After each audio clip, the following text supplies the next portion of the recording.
This is From Hero to Zero, a show about the misconception of the demise of the music industry. We talk to heroes to make sense of the alleged zero, the music business.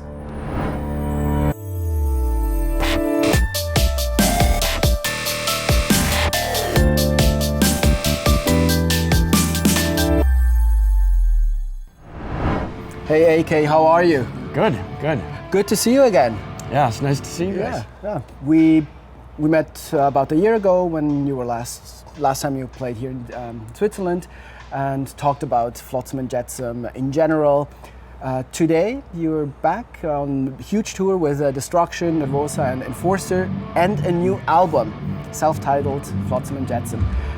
But before we dive into that, we would like to know, where do you see the main differences about being a musician in 2016 compared to when you started with Flotsam? 1982 that was, I think, if I'm not mistaken. Big differences. For one thing, back in the 80s, it was a different view of being a rock star. It was all about the women and drugs and having a good time and waking up with a hangover, and that's what rock and roll is all about, and it's very different now. It's all about the heart and the music and putting your thoughts onto a recording, and all that other stuff is really not important or even looked at now, so it's very different. And that is something which on your brand new record, self-titled Flotsam Jetsam, I feel it radiates exactly that. I read somewhere that you actually used two songs that didn't make the No Place for Disgrace album back in the 80s, but now you reworked them, two songs of Mike Gilbert, your guitar player. Michael Spencer. Michael Spencer, I'm sorry, the bass player. Yeah. Oh, I'm sorry. So different Michael then. Yeah. And you revamped them, worked them to actually be great on this new album. So how did you approach this album in contrast to other albums like Ugly Noises, the predecessor, or albums in the 90s or 80s? This new album is more of a collaboration of everybody in the band. Ugly Noise was almost completely written by myself and Michael Gilbert. So all the songs reflected Michael Gilbert's style and his speed and all that. So this new one, songs were written basically half and half with the guitar players, except for the two songs from way back in the day that were Spencer's. And he helped us write and record No Place. He was in the studio, did a couple of tours with us for No Place. And then he left the band, and he hasn't been back until this new album. So we were in the middle of writing. We have 18 songs, something like that, to choose from. And he says, hey, I've got these two songs that we wrote for No Place. I never made it. Let's listen to them, So we listened to them, and we're like, this could be really cool. And started revamping those songs, and we put a little of Mike Gilbert's flavor into them and a little bit of Steve Connolly, the new guitar player's flavor into it. And they turned out a lot better than we expected. So Legion of the Damned and Forbidden Territories were the two songs that were written in 88, 87, something like that. So it's funny that they survived all these decades, actually. They did survive, and it's more amazing that Michael Spencer didn't use those with somebody else. He was in Sentinel Beast before Flotsam, and then he went back to Sentinel Beast, and he's been in a couple other bands since then. And he always kept those in his pocket for waiting for Flotsam, so that was kind of nice. It's really cool. One thing that really struck me when I heard the new album was the quality of the production, the so-called oomph that comes with it, which me being a fan of your older albums, they are great, but they don't have that certain oomph of the new album. Is it because of modern technology, or do you think it's also because of the band grew? I think it's a combination of old school thinking with modern technology. We want that warm, old school sound with no real electronics, but it's so much easier to get that what you're looking for with the new technology. You click a couple buttons and you're close to where you want to be, you know. That and trying out new producers and someone to mix and all that. So Chris Collier did the mixing and mastering, and he just does a great job. He's really into it. He's a huge Flotsam fan, so that helped, you know. He took all of our old albums, listened to them all, the production we liked on some of them, the production we didn't like on some of them. He took all of that into account before he started mixing. So it was really a good collaboration. Everybody was on the same page. So yeah, I can hear that. That's great. You raised some money through pledge music. A couple of campaigns you did, and I remember you were telling us last time that you used the money mainly to buy equipment to record those albums. Right. Did you use that that equipment now for the new album as well to record? Oh, yes. That's how you did it? Yeah. So you recorded at Mike's place? Yeah, we basically built a studio in Mike Gilbert's house, and almost all of the recording was done there.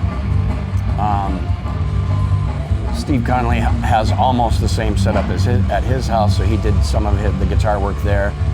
A lot of it was pre-production stuff. And when we actually came down to recording, we made sure that everybody recorded at Mike Gilbert, so it all had the same sound and the same feel, and it's very comfortable, you know. But when you're at Mike Gilbert's house, you can sit on the couch and drink a beer and not worry about spilling, and you know, it's very comfortable as far as you kind of feel like you're at home while you're recording. So that was nice. So you don't miss the days when you actually had to drive, I don't know how many hours of flight to a different city to record in a studio and be there for a whole month? The feel of that, being in a big studio, staying in a hotel the whole time, all that, the feel of that I kind of miss. It gives you that rock star feel, you know. But nowadays that's not what it's about anymore. So it's about being comfortable and coming out with the finished product that you're looking for. And it's not about being in a big studio or being a rock star on the road. It's about the finished product. Sure, makes complete sense. Talking some more about the finished product. You signed with AFM Records, and before that you basically were unsigned but had distribution deals for the reissue of No Place as well as for Ugly Noise. How is it different to work again with a pretty renowned label? I would say AFM is quite renowned worldwide, been around for over 20 years, as compared to being unsigned but having all the freedom in the world. How is it different? We had, it was kind of a different situation this time. For like the Cold record and a couple before that, we basically had one label to choose from. And so we went with that one label. And this time we had several labels calling us up saying, hey, we want to do the new record. And AFM came out with the best plan for everything, for distribution, for advertising, for everything. They had a whole plan all written out for us and said, here's what we want to do for you. And it was above and beyond 10 times what the other labels were sending us. So it was a pretty easy decision to go with AFM. They're also big Flotsam fans too, so that made a big difference. We found out it was a lot of work when we did the pledge music thing to do everything yourself. And we're like, okay, that's what the labels do, you know? We always thought the labels didn't do anything but collect money, you know? Sure. And collect our money on top of it. But, you know, once we did it ourselves a couple times, we were like, this is a lot of work, you know? And AFM said, hey, we'll do all that work for you. And they've gone above and beyond so far. It's been really good with them. Would you say it was still a good experience to have to basically create your imaginary label and find out what the labels all did? It was fun. It taught us a lot. I don't know if I would do it every time, but for the couple of albums that we did it ourselves, you know, it taught us a lot. Kelly Smith, our old drummer, did most of the business end of it all by himself, and it drove him crazy. I mean, we saw him go from a happy-go-lucky guy to pulling his hair out. So we're like, maybe we should go with a label this time. Sure. And AFM's been great. So. Sure. Back in the olden days, the success of a band was mostly measured by how many records they sold. Those days, it has changed over the years, I would say. How do you define the success of Flotsam Jetsam today? Our success right now is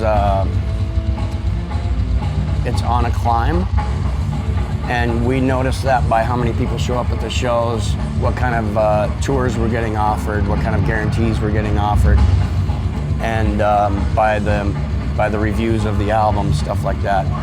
Album sales are really not a number considered anymore because people don't buy albums. They buy one song at a time online, or they buy the record online, and that's really not where the money comes from anymore, and it's not where your success comes from anymore. It's really touring, live shows, how much merchandise you sell, all that stuff, and we're definitely on a climb. There was a point, I want to say just right around the Drift record, we were making great guarantees. We were on the road all the time. And then the band kind of fell apart. I got new members, and then we had to start all over again. With this lineup, it's everybody in the band now has been in the industry forever, whether they're originals or not. And we all kind of know what needs to be done, and there's no real surprises for anything. And it's nice working with professionals who are all, have the same goal and the same expectations of what's going to happen. Last question. Do you think that the legacy of Flotsam Jetsam also helped bringing you to this climb back? Because the music business is very cyclical. The 90s were not that good for heavy metal in general, but now, 15 years into the new millennium, personally I feel that the heavy metal scene is actually picking up pace again. Do you feel that, and do you think the legacy that your old music, the past albums bring with it, help you? I think, looking back, I think everything that we've done helps us with where we are now. Every bad decision we made, every good decision we've made, everything has led us to where we are now and what we're expecting. We really don't expect anything. We want to come out and play because we love playing in front of people, we love doing the live shows, we love being on the road. That's basically why we're out here doing this. We're not expecting millions of people to show up. We're not expecting to sell out on merchandise. We don't expect that. If it happens, that's great. If it doesn't, that's okay too. We're on to the next show. We really have no expectations or egos about what the band should be and how people see us.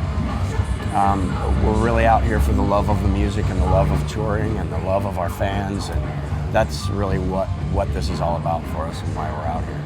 Cool. Beautifully said. Well, AK, always a pleasure. Thank you so much. All the best with the new album and the tour. Thank you. Thank you very much.